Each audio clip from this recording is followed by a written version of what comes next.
मुच्यते पूर्णस्य पूर्णमादाय पूर्णमेवावशिष्यते।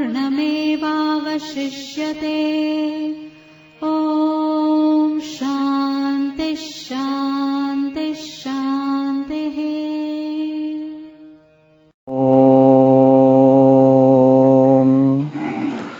भद्रं कर्णेभिः शृणुयाम देवाः भद्रं पश्येमाक्षभिर्यजत्राः स्थिरैरङ्गैस्तुष्टुवांशस्तनूभिर्व्यसेम देवहितं जदायुः स्वस्ति न इन्द्रो वृद्धस्रवाः स्वस्ति नः पूषा विश्ववेदाः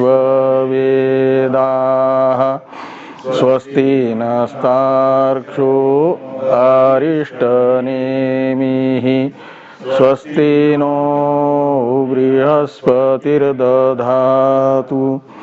ॐ शान्ति शान्ति शान्तिः। शङ्करं शङ्कराचार्यं केशवं बादरायणं सूत्रभाष्य कृतौ वन्दे भगवन्तौ पुनः पुनः। ईश्वरो गुरुरात्मेति मूर्तिभेदविभागिने व्योमवद्व्याप्तदेहाय दक्षिणामूर्तये नमः। ॐ शान्ति शान्ति शान्तिः।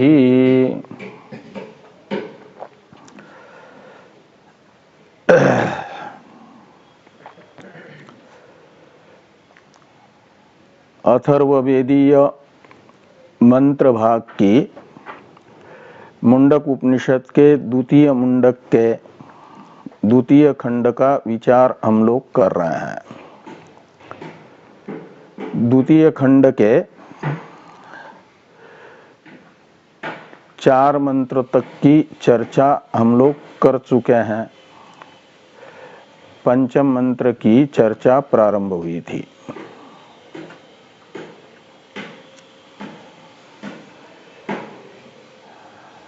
आचार्य अंगिरा जी के पास ब्रह्म जिज्ञासु सौनक जी विधिवत पहुंचे हैं और अपनी ब्रह्म जिज्ञासा कस्मिन्नु भगवो विज्ञाते सर्वम इदम विज्ञातम भवति इस वाक्य से आचार्य अंगिरा जी के सामने प्रस्तुत की। ऐसी कौन सी वस्तु है जिसको जानने के बाद कुछ भी जानना बाकी नहीं रहता, सब कुछ जाना जाता है।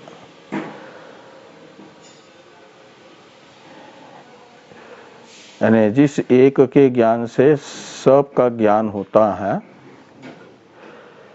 इसका अर्थ है बाकी सब वस्तुएं जो हैं जिस एक को जानने से जानी जा रही है उस एक से अतिरिक्त नहीं है, तदात्मक ही है। तो सारी अविद्या अवस्था में, व्यवहार अवस्था में अलग अलग प्रतीत होने वाली वस्तुएं जिस एकात्मक है वह एक वस्तु कौन है, यह प्रश्न है ब्रह्म जिज्ञासा दिखाने वाला।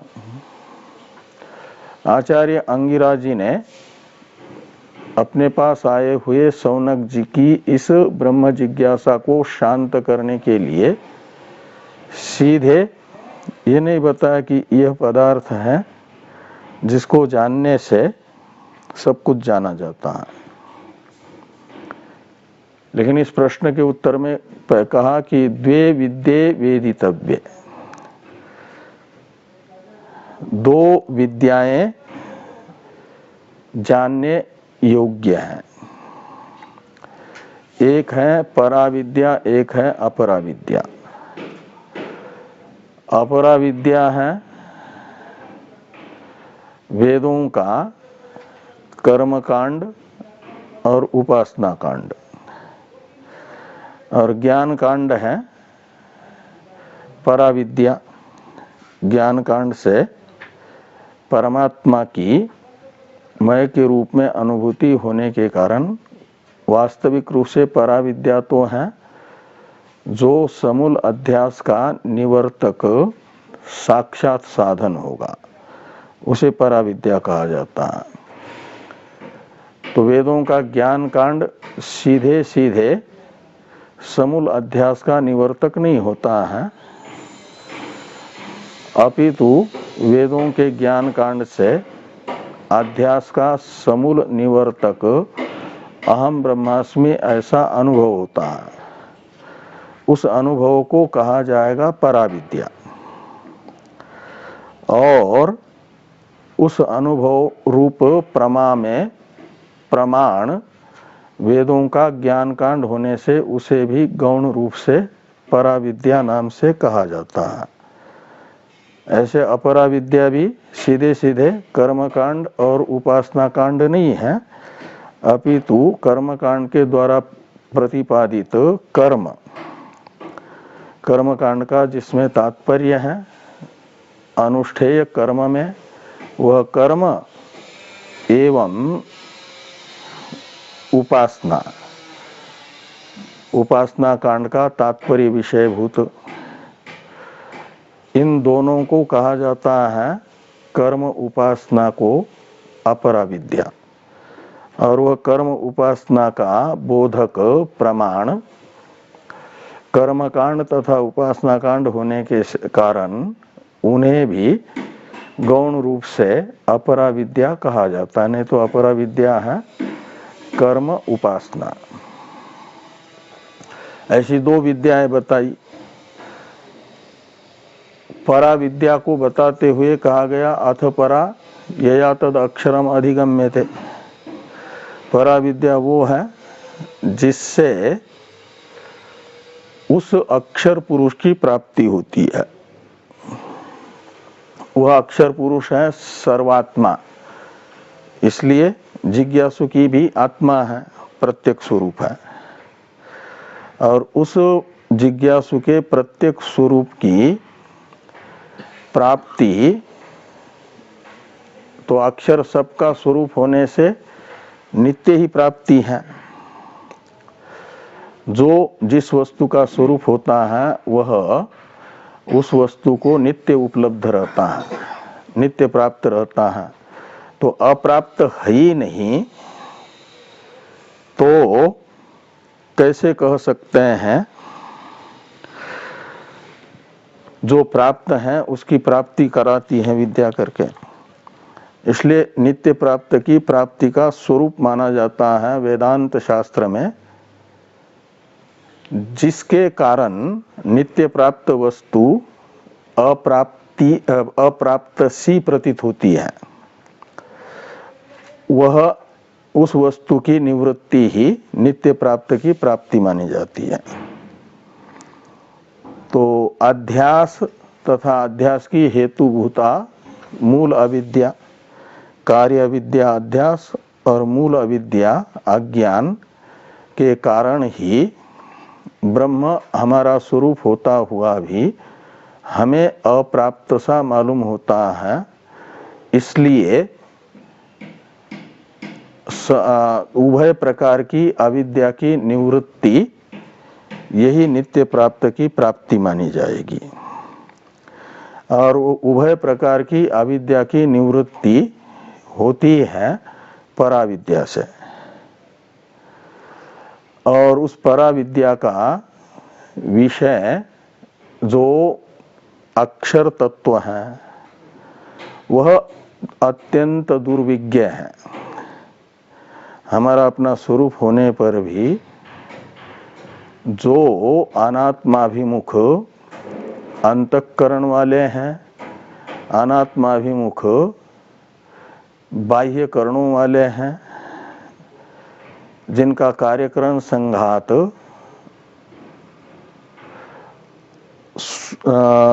असंयमित है, कार्यकरण संघात का संयम नहीं है, उनके लिए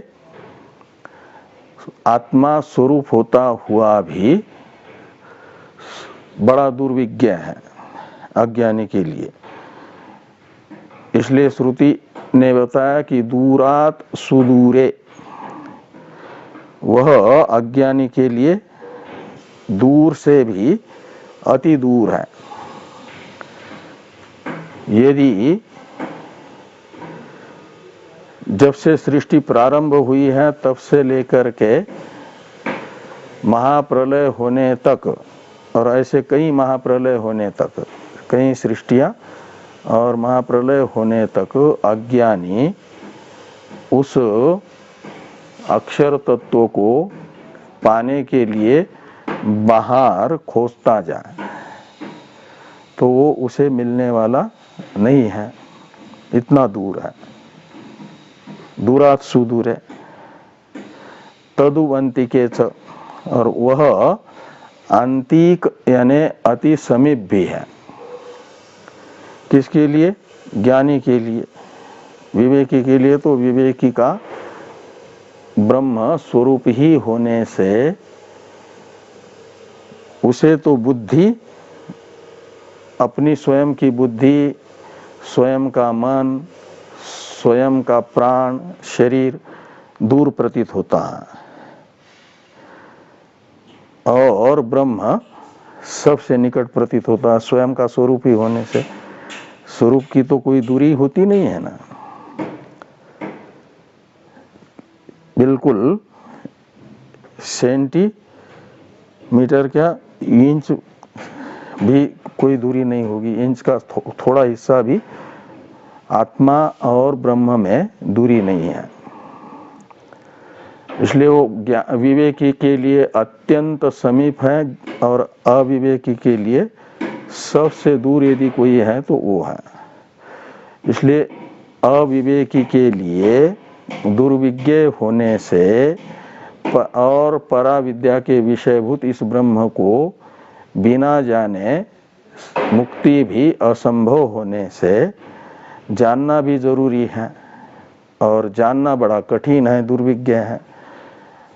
इसलिए श्रुति ऐसे साधकों को कई बार बिना आलस किए कहती है उस अत्यंत दुर्विज्ञ ब्रह्म का उपदेश करती है, स्वरूप कहती है, यानी परिलक्षित हो सके। यद्यपि वह ब्रह्म यतो वाचो निवर्तन्ते अप्राप्य मनसा सह आनंदम ब्रह्मणो विद्वान न बिभेति कुतश्चन इत्यादि मंत्र के अनुसार अविवेकी के मन और वाणी का विषय नहीं है। वो मन वाणी का विषय न होने के कारण श्रुति भी उसे बता नहीं सकती यह है करके। शब्द का विषय कौन बनता है? शब्द का विषय शक्ति संबंध से वह बनता है, अभिधेय वह बन जाता है जिसमें शब्द का प्रवृत्ति निमित्त विद्यमान होता है। शब्द के प्रवृत्ति निमित्त कितने हैं? क्यों? हाँ। कौन कौन? गुण, क्रिया, जाति, हाँ, संबंध। और पांचवा एक सादृश्य भी आता है। सादृश्य को लेकर के भी शब्द का प्रयोग होता है। तो द्रव्य, ज्ञान, क्रिया, जाति, गुण और संबंध और सादृश्य, इन पांच में से कोई ना कोई एक धर्म जिस पदार्थ में रहेगा उस पदार्थ को माना जाता है शब्द का विषय, वाच्यार्थ। और ये जो जिस ब्रह्म को जानने से समूल अध्यास की निवृत्ति होती है वह ब्रह्म इन 5 में से एक से भी युक्त नहीं है, उसमें कोई जाति नहीं है। ब्रह्म की कौन सी जाति है? इसलिए मनीषा पंचक में जो चांडाल वेशधारी भगवान विश्वनाथ हैं, काशी में मनीषा पंचक की रचना की ना भगवान शंकराचार्य जी ने, मालूम है ना? हा? जब वाराणसी गए तो अद्वैत ज्ञान की भगवान शंकराचार्य जी के परीक्षा लेने के लिए भगवान विश्वनाथ और माता अन्नपूर्णा प्रकट हुए, लेकिन शिव और अन्नपूर्णा के रूप में नहीं, चांडाल वेश धारण करके। और माता अन्नपूर्णा ने भी वैसा ही वेश धारण किया फिर। और ये देखा, वहाँ की गलियां तो सक्रिय थी मंदिर के आसपास, अभी भी इधर की कुछ ही है, लेकिन मोदी जी ने विश्वनाथ से लेकर के गंगा जी तक तो वो पूरा मोहल्ला साफ कर दिया है। मंदिर से सुनते हैं अब गंगा जी दिखती है। पहले तो गंगा स्नान करके भगवान विश्वनाथ को गंगा जल चढ़ाने के लिए आते तो 2-2 फुट की गलियां, वो सक्रिय गली, 2 व्यक्ति यदि एक उधर से आ रहा हो दूसरा इधर से जा रहा हो तो एक दूसरे का स्पर्श निश्चित होगा ही। और भगवान शंकराचार्य जी जिस गली से जा रहे थे उसी गली से, सक्रिय गली से ये दोनों आ गए सामने। तो शंकराचार्य जी ने कहा कि दूर हो जाओ, दूर हो जाओ। वो चांडाल वेशधारी भगवान विश्वनाथ ने शंकराचार्य जी को कहा कि किसको किससे दूर करना चाहते हो? क्या अन्नमयाद अन्नमयम, अन्नमय से अन्नमय को दूर करना चाह रहे हो? द्विजवर दूरी कर तुम इच्छसी अन्नमयात अन्नमयम, या चैतन्यम एव चैतन्यात, तो चैतन्य को चैतन्य से दूर करना चाहते हो? तो अन्नमय यानी शरीर, तो का शरीर से शरीर को दूर करना चाहोगे यदि, तो आपका शरीर पंच भौतिक है, जिन पंचभूतों से बना है उन्हीं पंचभूतों से सब शरीर बने हैं। इसलिए सब एक जैसे ही है, उपादान कारण भूत ही है, भौतिक है सबके सब शरीर। और चैतन्य मात्र को चैतन्य से दूर करना चाहोगे तो वो आकाश को आकाश से दूर किया जा सकता है क्या? वो तो एक ही है, तो दूर नहीं किया जा सकता। इसलिए वो कहते हैं कि भगवान विश्वनाथ चांडाल वेशधारी मनीषा पंचक में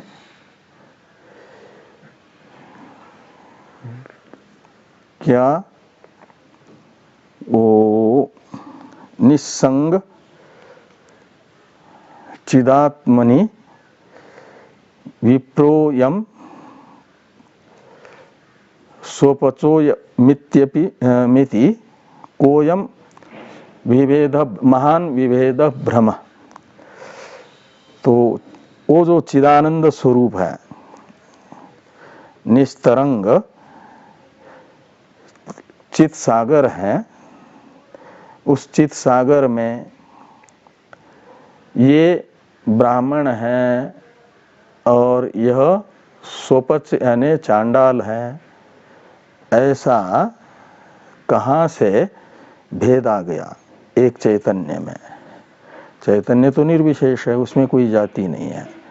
ब्राह्मणत्व चांडालत्व आदि जाति उस निर्विशेष ब्रह्म में नहीं है। ये चांडाल के मुख से सुना तो भगवान शंकराचार्य जी के मुख से निकल आया, जागृत स्वप्न सुषुप्तिषु स्फुटतरा या संविद उज्रिम्भते ब्रह्मादि पिपीलिकांत तनुषु या प्रोता जगत साक्षिणी सैवाहम न च दृश्य वस्तु इति। क्या है ऐसा निश्चय जिसका है वह चांडाल हो या द्विज हो, वो मेरा गुरु है। तो भगवान शंकराचार्य जी ने ये इत्येषा मनीषा मम, ये मेरा निश्चय है, इस प्रकार का वो मनीषा पंचक निर्माण किया ना, उसमें ये बताया गया कि चैतन्य की यानी ब्रह्म की कोई जाति नहीं है। जैसे मनुष्यत्वादि शरीर की जाति है ऐसी, और वह चैतन्य क्रिया से भी रहित है, निष्क्रिय है। इसलिए पाठक अध्यापक इत्यादि शब्द जैसे अध्ययन आदि क्रिया को लेकर के प्रवृत्त होते हैं, अध्यापन आदि क्रिया को प्रवृत्ति निमित्त मान करके, ऐसे क्रिया को प्रवृत्ति निमित्त मान करके प्रवृत्त होने वाले शब्द का भी वाच्यार्थ नहीं बनेगा ब्रह्म। और माता पिता गुरु शिष्य पुत्र ये सब जो है प्रवृत्त होते हैं संबंध विशेष को निमित्त मान करके। ऐसा कोई संबंध ब्रह्म का किसी के साथ बन जा, वो किसी का गुरु हो या किसी का शिष्य हो, ब्रह्म किसी का पुत्र हो या किसी का पिता हो, तब तो वो संबंध को निमित्त मान करके प्रवृत्त होने वाले शब्द का वाच्य बन सकता है। लेकिन ब्रह्म तो असंगो ही अयम पुरुष के अनुसार असंग है, संबंध रहित है, और निर्गुण है होने के कारण उसमें लाल पीला आदि रूपादि गुण नहीं रहेंगे।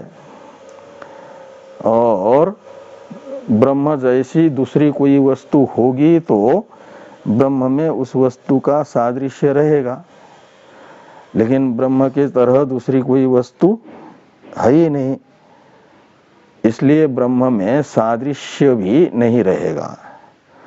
अतः ब्रह्म को श्रुति ने कहा यतो वाचो निवर्तन्ते, और मन भी बिना तत्वमशादी वाक्यों के स्वतंत्र लौकिक प्रमाणों से वह ब्रह्म को विषय नहीं बना सकता। तो मन वाणी का विषय है ब्रह्म, और उस मन वाणी के अविषय ब्रह्म को शब्द से ही परिलक्षित कराती है श्रुति। लेकिन कैसी कराती है? तो मैमुन स्तोत्र में कहा गया चकितम अभिधत्ते श्रुतिरपि। चकितम अभिधत्ते, इसमें चकितम शब्द का अर्थ है भयभीतम, डरते डरते। श्रुति ब्रह्म को अभिधत्ते यानी शिव के स्वरूप का वर्णन करती है। शिव मैंने कहा शिव उपनिषदों का ब्रह्म ही तो है। तो श्रुति ब्रह्म का प्रतिपादन करने में क्यों डरती है, कथन करने में? इसलिए कि वह तो अवाच्य है, और श्रुति को भय लगता है कहीं अवाच्य ब्रह्म को, शब्द के अविषय ब्रह्म को मैं बताने जा रही हूं तो वह कहीं वाच्य न समझ ले सामने वाला ब्रह्म को, तो बड़ा कठिन हो जाएगा। इसलिए श्रुति भी नेति नेति इत्यादि निषेध मुख से प्रतिपादन करती है उसका, और फिर जहां जाकर के निषेध्य मात्र का निषेध होने पर मौन हो जाती है। तो फिर समस्त निषेधों का जो चरम अवधि है वो है ब्रह्म, ऐसा उत्तम अधिकारी शब्द से ही उसे परिलक्षित करता है। इसलिए श्रुति शब्द से उत्तम अधिकारी को वाच्य बना करके नहीं, शब्द का अपितु शब्द से परिलक्षित करा करके परिलक्षित कराती है। उस दृष्टि से ये दुर्विज्ञ है ब्रह्म, बाकी लौकिक प्रमाणों का तो विषय है ही नहीं, और वेदांत में भी किसी वेदांत वाक्य का वह वाच्यार्थ नहीं है, अपितु वेदांत शब्दों से परिलक्षित होने वाला है, लक्ष्यार्थ है। और उस लक्ष्यार्थ ब्रह्म को श्रुति बिना आलस किए अधिकारी के कल्याण के लिए अपने वो बताती रहती है कई प्रकार से, इसलिए पुनरुक्ति दोष नहीं माना जाता। तो यहाँ पर पंचम मंत्र में भी श्रुति पूर्व उक्त ब्रह्म का ही फिर से प्रतिपादन कर रही है कि पूर्व शब्दों से नहीं परिलक्षित कर पाया जो जिज्ञासु, वह इन शब्दों से परिलक्षित कर सके, ये उद्देश्य है श्रुति का। इसी दृष्टि से यहाँ पर ये कहा गया कि यस्मिन् द्योः पृथ्वी चांतरिक्षम ओतम मनः सह प्राणैश्च सर्वैः तमेवैकं जानथ आत्मानम। यहाँ तक एक वाक्य है, इसमें यस्मिन् ये वाक्यारंभ में यत् शब्द होने से प्रकृत जो अक्षर ब्रह्म है उसका परामर्शक होगा। जो स्वयं प्रकाश निर्विकार चेतन अक्षर ब्रह्म है, अविनाशी ब्रह्म, उसको यस्मिन् शब्द से ग्रहण करना। और उस ब्रह्म का यहाँ पर प्रतिपादन कर रही है श्रुति, किस रूप में? जगत अधिष्ठान के रूप में। वो ब्रह्म ही, अक्षर ब्रह्म ही तो तत्वमसि वाक्यांतर्गत तत्पदार्थ है ना, उस तत्पदार्थ का निरूपण है यहाँ पर पूर्वार्ध में। और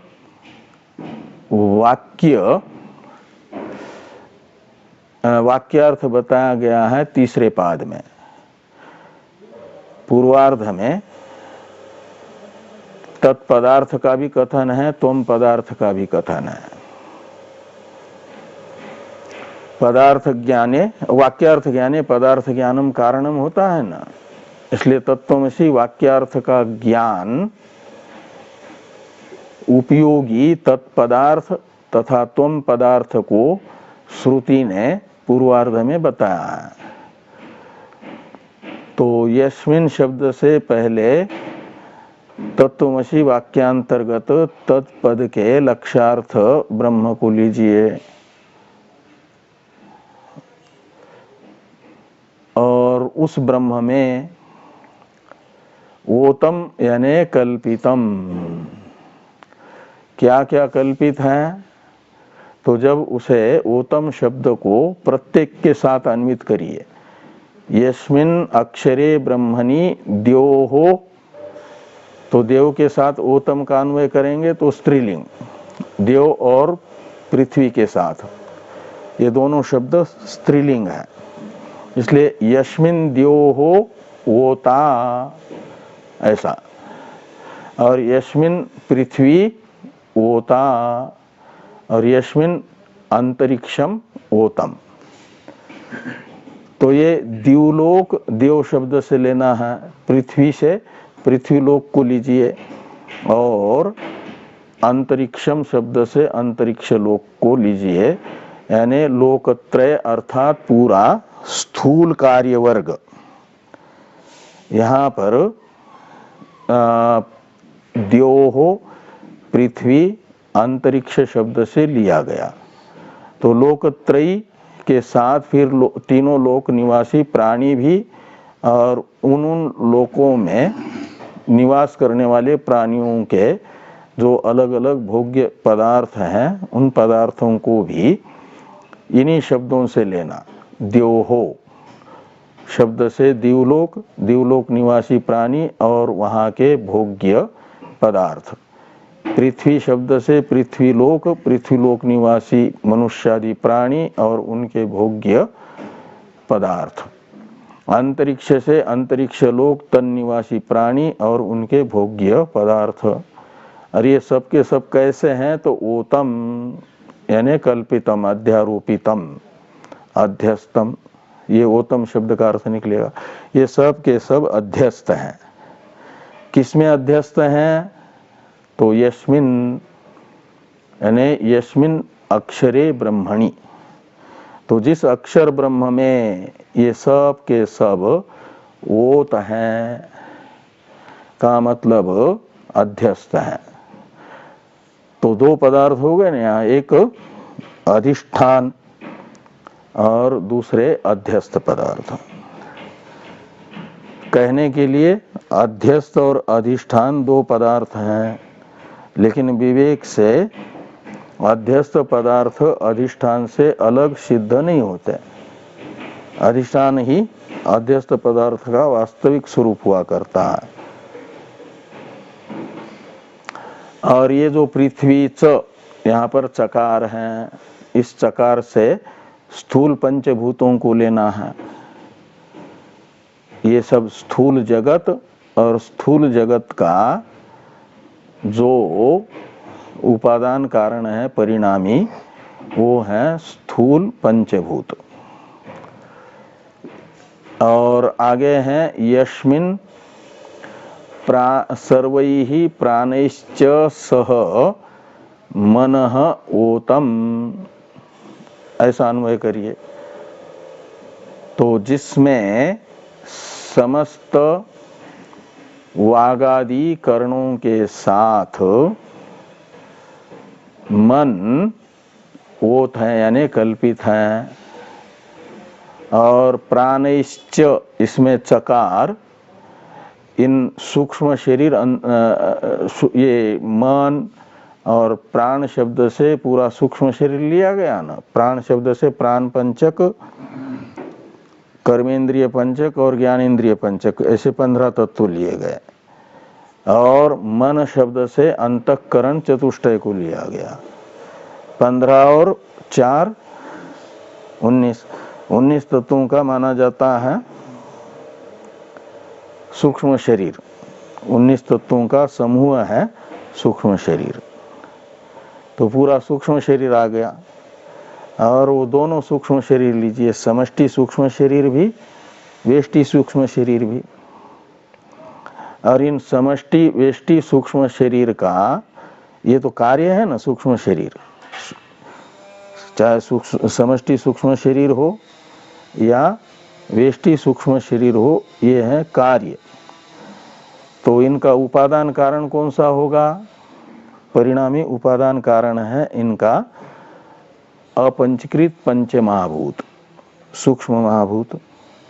उन सूक्ष्म महाभूतों का ग्रहण करने के लिए यहाँ च है। जैसे पूर्व वाक्य में भी चांतरिक्षम में च था, वह स्थूल भूतों के उपादान, परिणामी उपादान कारण का ग्राहक था। ऐसे प्राणैश्च सर्वै में चकार जो सूक्ष्म भूत है, सूक्ष्म कार्य के उपादान कारण, उनका परामर्शक होगा, उनको बताएगा। तो ये समष्टि सूक्ष्म शरीर, वेष्टि सूक्ष्म शरीर बने हैं अपंचकृत पंच महाभूतों से, यानी सूक्ष्म भूतों से। अलग अलग सत्वगुण, रजोगुण और सम्मिलित सत्वगुण रजोगुण मिल करके इनका निर्माण हुआ है। प्राण पंचक सम्मिलित सत्व रजोगुण का कार्य है, अंतःकरण चतुष्टय सम्मिलित सत्वगुण का कार्य है। बाकी ज्ञानेन्द्रिय पंचक अलग अलग सत्वगुण का कार्य है पांचों भूतों के, और पांचों भूतों के अलग अलग रजोगुण का कार्य है कर्मेंद्रिय पंचक। तो इसलिए माना जाता है ये सारा यही तो कार्य है आपका सूक्ष्म पंच महाभूत, उनका परिणाम रूप कार्य समष्टि वेष्टि सूक्ष्म शरीर, और स्थूल पंचभूत और स्थूल पंचभूतों का कार्य त्रिलोकी और त्रिलोकी निवासी शरीर समष्टि वेष्टि, ये सब जो है माना जाएगा कार्य वर्ग प्रपंच जगत। और इसका कारण भी हो रहेगा सूक्ष्म कार्य, सूक्ष्म पंचभूत स्वयं भी तो कार्य है ना, वो किससे उत्पन्न होता है? अव्याकृत से। अव्याकृत उसका परिणामी उपादान कारण रहेगा। अव्याकृत यानी प्रकृति, प्रकृति का जो तमः प्रधान अवस्था विशेष है, उससे ये सूक्ष्म भूत पहले बन जाते हैं, फिर पंचीकरण पूर्वक स्थूल भूत बन जाते हैं। अपंचीकृत पंचभूतों से सूक्ष्म कार्य बन जाता है, पंचीकृत भूतों से स्थूल कार्य बन जाता है। इस प्रकार ये कार्य कारणात्मक जगत ये अनात्मा है।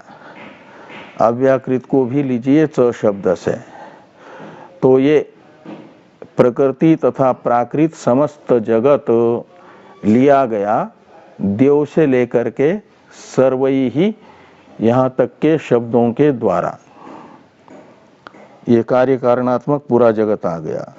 और इस जगत में अनात्मा में बताया गया ओतम शब्द के द्वारा कल्पित तत्व, अध्यारोपी तत्व, ये अध्यस्त है। और किस में अध्यस्त है? तो यस्मिन शब्द से लिया गया परमात्मा को, अक्षर ब्रह्म को, अक्षर ब्रह्म में कल्पित है। अक्षर ब्रह्म अधिष्ठान है और उनमें अध्यस्त है कार्य कारणात्मक समस्त जगत, प्रकृति तथा प्राकृत। अब यह तदोर नित्य संबंध के अनुसार क्या होगा कि यस्मिन शब्द से जिस अधिष्ठान रूप पदार्थ को लिया जा रहा था उसे आप लीजिए तम शब्द से। तो यस्मिन शब्द से किसको लिया जा रहा था? अक्षर ब्रह्म को, तत्पदार्थ को। तो इसलिए तम शब्द से भी तत्पदार्थ को लिया जाएगा। तो तमेव एकम आत्मानं जानथ, ऐसा अन्वय करिए। तमेव एकम, इसमें तम यानी परमात्मानम, और एव और एकम ये शब्द बता रहे हैं। एव शब्द ने बताया कि वह निरवयव है, इसलिए स्वगत भेद रहित है। और एकम शब्द बता रहा है अद्वितीयत्व को। तो अद्वितीय का अर्थ है द्वितीय वस्तु से रहित। द्वितीय वस्तु दो प्रकार की हो सकती है, अपने से भिन्न वस्तु दो प्रकार से हो सकती है, एक सजातीय और एक विजातीय। एक मनुष्य से भिन्न दूसरा मनुष्य, वह सजातीय द्वितीय है उसका। और मनुष्य से भिन्न जो अश्व गौ आदि है, वह विजातीय द्वितीय वस्तु है। और एकम शब्द से लेना है अद्वितीय वस्तु को।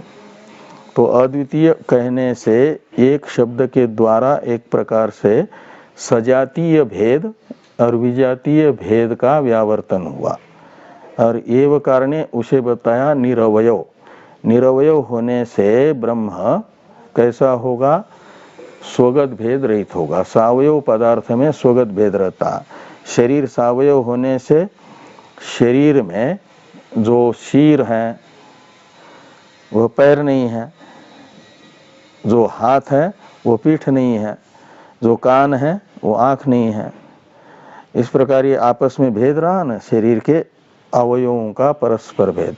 ये सजातीय भेद, स्वगत भेद रहता है सावयव पदार्थ में। तो ब्रह्म के सजातीय भी दूसरा कोई नहीं है, ब्रह्म का विजातीय भी दूसरा कोई नहीं है, और ब्रह्म स्वयं निरवय होने से स्वगत भेद भी नहीं है। इसलिए भेद त्रय से रहित है, सजातीय विजातीय स्वगत भेद रहित ब्रह्म है। वो तम शब्द से कहा गया। जगत का अधिष्ठान ऐसा है। और वही क्या है तो आत्मा, आत्मानम, तो यही हम सबकी आत्मा है। ये आचार्य अंगिराज जी ने सौनक जी को और सौनक जी के साथ ये सौनक जी के प्रश्न का उत्तर सुनने के लिए अकेले सौनक जी नहीं बैठे हैं, और भी उनके गुरुकुल में रहने वाले ऋषि लोग बैठे हुए हैं। इसलिए ऊपर से जोड़ दीजिए युष्माकम, ऐसा युष्मत शब्द का षष्ठी का बहुवचन, युष्माकम सर्वेशाम। युष्माकम यानी आप सबकी, और ऊपर से जोड़ देना सर्वेशाम प्राणिनांच, आप सबकी भी। भाष्य में इसलिए भाष्यकार भगवान ने युष्माकम और सर्व प्राणिनांच ऐसा आत्मानम के साथ अन्वय किया है। आत्मानम का अर्थ भाष्य में भाष्यकार भगवान ने बताया है प्रत्यक स्वरूपम। तो किसका प्रत्यक स्वरूप यानी आभ्यंतर स्वरूप?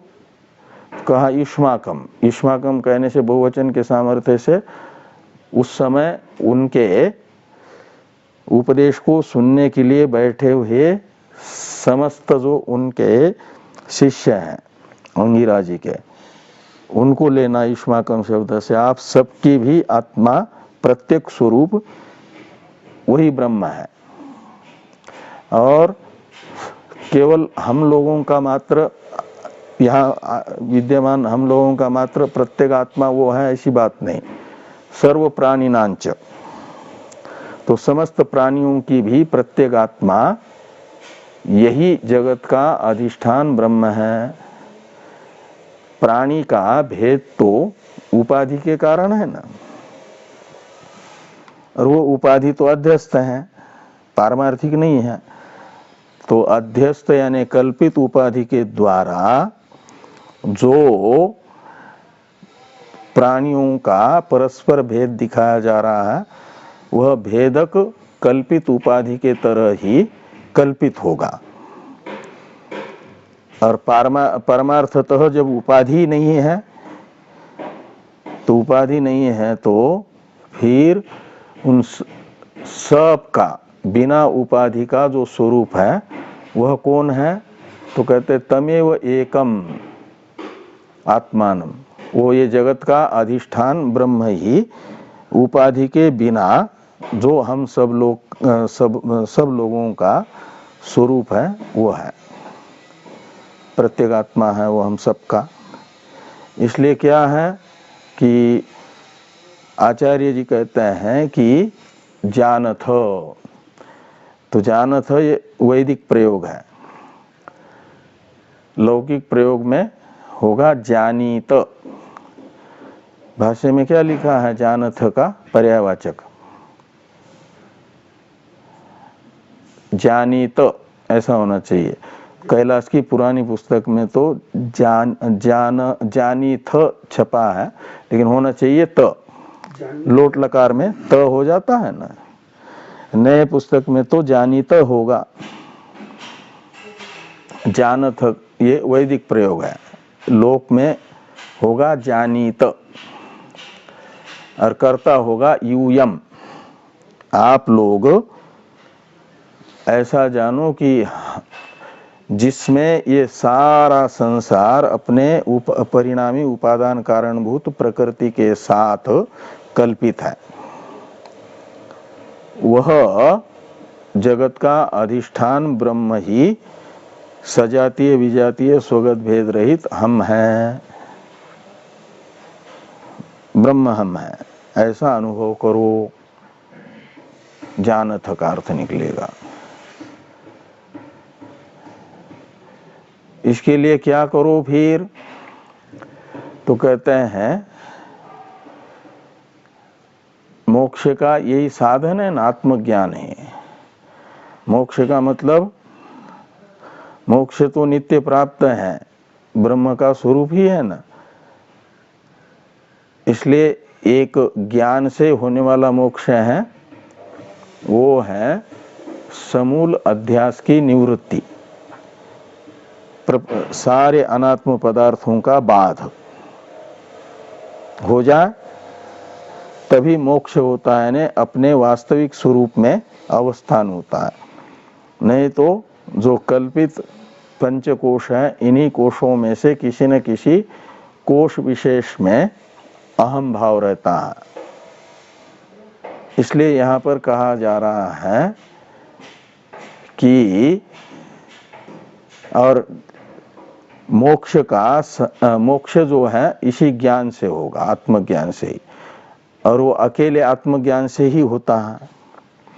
उसके लिए सहायक की जरूरत नहीं है। जैसे अंधकार को मिटाने के लिए प्रकाश को किसी दूसरे सहायक की आवश्यकता नहीं होती है। प्रकाश को प्रकट करने के लिए तो जरूरत है, यदि बिजली है तो स्विच ऑन करने की जरूरत है।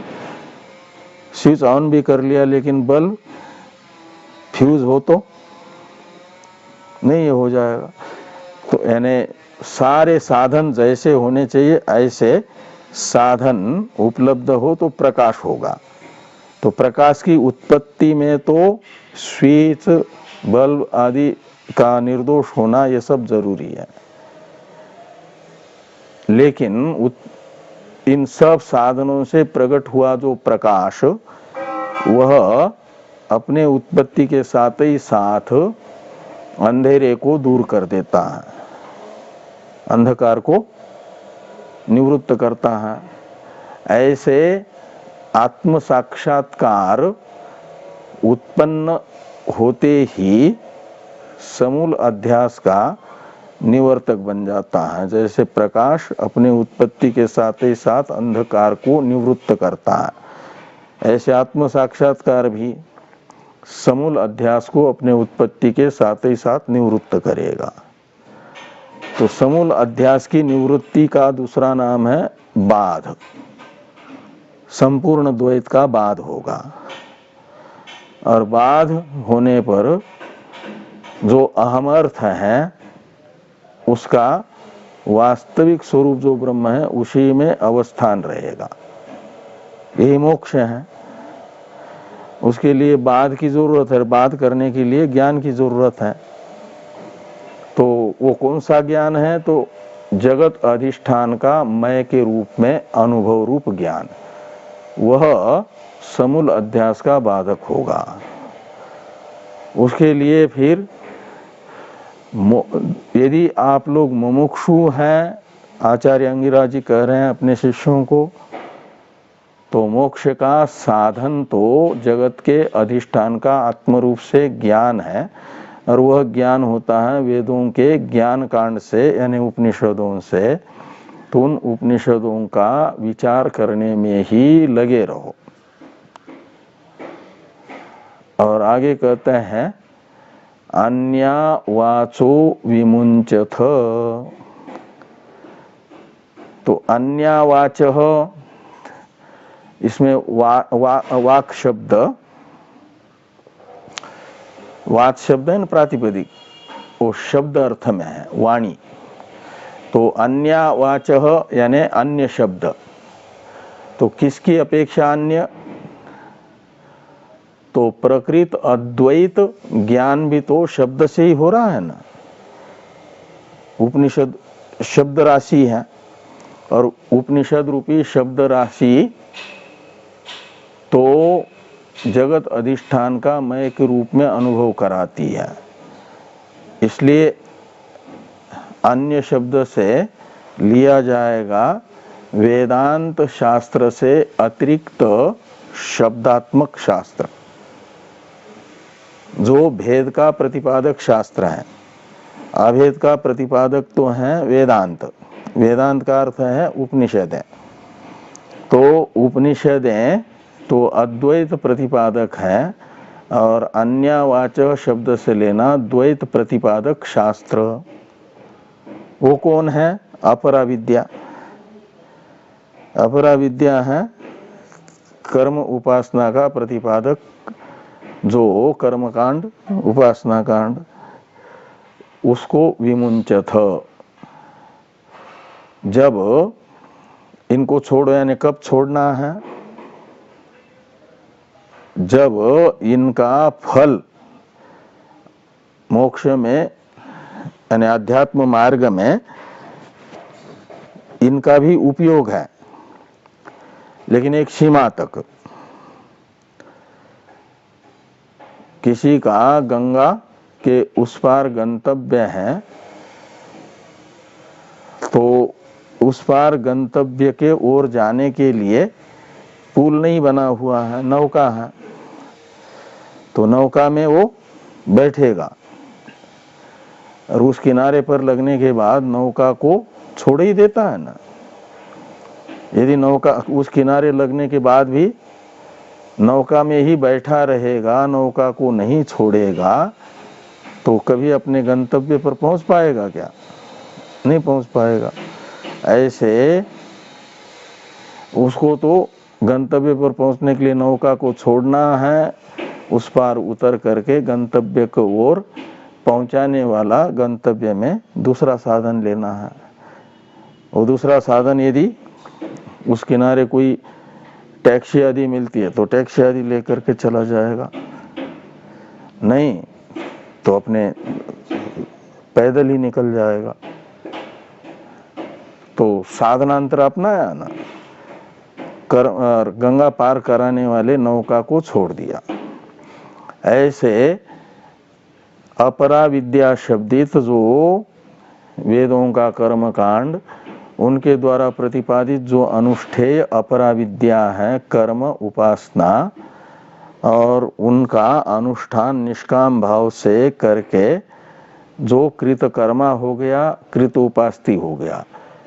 निष्काम कर्म का प्रयोजन चित्तगत मल नामक दोष की निवृत्ति जिसके हो गई है, और उपासना से निवर्त्य विक्षेप नाम के दोष से भी रहित चित्त हो गया है, जिसका साधन चतुष्टय संपन्न हुआ है, तो साधन चतुष्टय में उपरति आता है ना। फिर अब नौका का प्रयोजन उस पार होना था, उस पार हो गया, तो नौका छोड़ता है जैसा नौका में बैठा हुआ यात्री, ऐसे कर्म उपासना हमारे चित्त को शुद्ध करेगी, विक्षेप रहित करेगी। उसके बाद शुद्ध और विक्षेप रहित चित्त में साधन चतुष्टय प्राप्त होने पर, साधन चतुष्टय से संपन्न चित्त होने पर ज्ञान के अंतरंग साधनों को अपनाना है। वो साधनांतर हुआ, जैसे उस पार पहुंचा हुआ व्यक्ति टैक्सी आदि पकड़ता है, ऐसे ये ज्ञान के अंतरंग साधन श्रवण मनन निधिध्यासन में लगेगा। उसके लिए यहाँ पर कहा गया अन्यवाचः, वो अन्यवाक है अपरा विद्या। और उस अपरा विद्या का क्या करो, तो ये वाच द्वितीय बहुवचन है, इसलिए अन्याः ये भी वाचः का विशेषण होने से द्वितीय बहुवचन है। विमुंचथ, यहाँ पर भी वैदिक प्रयोग है, ये विमुंचत ऐसा होना चाहिए, थ को त हो जाएगा, लेकिन मूल में सुधारना नहीं, मूल में तो ठीक ही है, थ ही है, लेकिन लोक में इसका प्रयोग करेंगे तो विमुंचत। भाष्यकार भगवान भी थ के जगह त का प्रयोग करेंगे, विमुंचत। और विमुंचत का पर्यायवाचक होगा परित्यजत। तो अपरा विद्या को छोड़ दें, अपरा विद्या का निष्काम भाव से अनुष्ठान करने के बाद जो प्रयोजन बताया गया है, वह प्रयोजन प्राप्त होने के बाद, इसलिए ज्ञान भी किसको होता है, जो कृत कर्मा है, कृतोपास्ति है, उसको ज्ञान होता है, उसको अहम ब्रह्मास्मि ये प्रमा होती है। और ज्ञान कर्म उपासना का प्रयोजन जीवन में संपन्न होने पर त्यागने के लिए कहा जा रहा है, पहले ही नहीं। फिर तो ठीक से वो जो कृतकर्मा नहीं है, कृतोपास्ती नहीं है, ठीक से कर्म का क्या नाम अंतरंग साधन का अनुष्ठान भी नहीं कर सकता, वेदांत विचार भी उससे ठीक से नहीं हो पाएगा। 1 घंटा उपनिषदों के स्वाध्याय में बैठा तो मन स्वाध्याय में ही नहीं रहेगा, वो सोचता रहेगा बैठे बैठे भी। इसलिए कि जो कर्म उपासना से निवर्त दोष है, वो दोष अभी विद्यमान है, पूर्ण रूप से साधन चतुष्टय नहीं है। तो अधिकारी किसी भी साधन का जो है ना ठीक ठीक साधन कर सकता है, अनधिकारी के द्वारा साधन का अनुष्ठान ठीक ठीक नहीं हो पाता। तो ये कहा गया कि अन्यवाचो विमुंचथ, आगे है इसमें हेतु बताया जा रहा है, अन्यवाचो विमुंचथ। इससे बताया गया अपरा विद्या का परित्याग करो। क्यों परित्याग करना है? इसमें हेतु बताते हैं कि अमृतस्य एषः शेतु, आचार्य अंगिराज के मुख से निकला हुआ ये वाक्य हेतु बता रहा है कि एषः अमृतस्य सेतु। इसमें एषः शब्द से लेना है आत्म साक्षात्कार। वो आत्म साक्षात्कार किससे बताया गया? तीसरे पाद से, तमेव एकम जानथ आत्मानम, ये तीसरा पाद है ना इस मंत्र का। इस मंत्र के तीसरे पाद के द्वारा उक्त जो आत्म साक्षात्कार है उसका परामर्शक है ब्रह्म का आत्मरूप से साक्षात्कार का येषः, ये सर्वनाम। और इस साक्षात्कार को बताया जा रहा है अमृत का यानी मोक्ष का। सेतु के तरह सेतु होता है प्रापक। जैसे समुद्र के इस किनारे सेतु बंध पर राम सेना थी और गंतव्य था लंका समुद्र के उस तरफ। तो उसके लिए क्या करना पड़ा? सेतु बांधना पड़ा ना, और सेतु पर चल करके फिर पूरी सेना लंका पहुंच गई। तो सेतु होता है इस पार विद्यमान व्यक्ति को उस पार की प्राप्ति कराने वाला, उस पार के प्राप्ति में साधन। तो आत्म साक्षात्कार भी क्या करता है कि संसार सागर का जो उस पार है, संसार सागर का दूसरा पार कौन सा है? तो संसार है जन्म मृत्यु से युक्त विकारी सारे पदार्थ, प्रकृति तथा प्राकृत जगत, इसे कहा गया संसार। और इस संसार से उस पार है निर्विकार ब्रह्म भाव, ब्रह्म स्वरूप, वो है मोक्ष। उसका दूसरा नाम है मोक्ष, उसी को अमृत कहा जा रहा है। और उसका प्रापक है अहम ब्रह्मास्मि, ये साक्षात्कार। इसलिए कहते हैं कि अमृतस्य एष सेतुः, यानी अमृतत्व का अर्थात मोक्ष का प्रापक साधन एष। और सर्वम वाक्यम सावधारणम भवति, इस न्याय से एवकार को ले आना और एवकार का अन्वय करना एष के साथ। तो अमृतस्य एष एव सेतु, सेतु यानी प्रापक, प्राप्ति का हेतु। तो मोक्ष के प्राप्ति का यही साधन है। तो एवकार का व्यावर्त्य होगा, मोक्ष प्राप्ति में इसको सहायकांतर की आवश्यकता नहीं है। ये कर्म उपासना जो रूप जो अपरा विद्या है, यह अपरा विद्या पराविद्या की किसी भी प्रकार से सहायक पराविद्या के फल की प्राप्ति में नहीं बनती है। पराविद्या की उत्पत्ति में तो बनती है, लेकिन उत्पन्न हुई पराविद्या अकेली ही अमृतत्व को उपलब्ध कराती है, मोक्ष के उपलब्धि का साधन बन जाती है।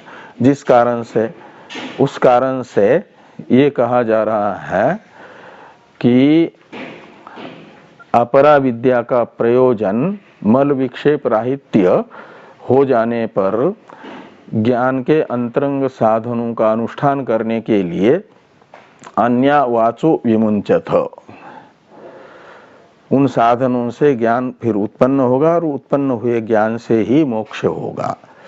ऐसा जिस कारण से है, उस कारण से अद्वैत वेदांत विचार में ही, आत्म विचार में ही, आत्मानुसंधान में ही अपने आप को समर्पित करे मुमुक्षु, ये इस मंत्र का अभिप्राय रहा।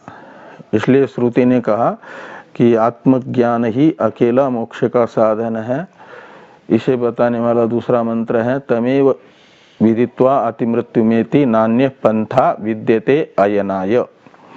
तो उस परमात्मा को जान करके ही अतिमृत्यु का अर्थ है मोक्ष, अमृतत्व, येति यानी प्राप्नोति। और दूसरा कोई पंथा यानी साधन अयन के लिए यानी अमृतत्व की प्राप्ति के लिए नहीं है। अमृतत्व की प्राप्ति का एकमेव साधन है परमात्मा का आत्मरूप से साक्षात्कार। षष्ठ मंत्र की चर्चा हम लोग कल करेंगे। ओम भद्रं कर्णेभिः शृणुयाम देवाः, भद्रं पश्येमाक्षभिर्यजत्राः, स्थिरैरङ्गैस्तुष्टुवांशस्तनूभिर्व्यसेम देवहितं जदायुः। स्वस्ति न इंद्रो वृद्धश्रवाः, स्वस्ति नः पूषा विश्ववेदाः, स्वस्ति नस्तार्क्ष्यो अरिष्टनेमिः, स्वस्ति नो बृहस्पतिर्दधातु। ॐ शान्ति शान्ति शान्तिः। शङ्करं शङ्कराचार्यं केशवं वादरायणं सूत्रभाष्य कृतो वन्दे भगवन्तौ पुनः पुनः। ईश्वरो गुरुरात्मेति मूर्तिभेद विभागिने व्योमवद्व्याप्तदेहाय दक्षिणामूर्तये नमः। ओम शांति शांति शांति।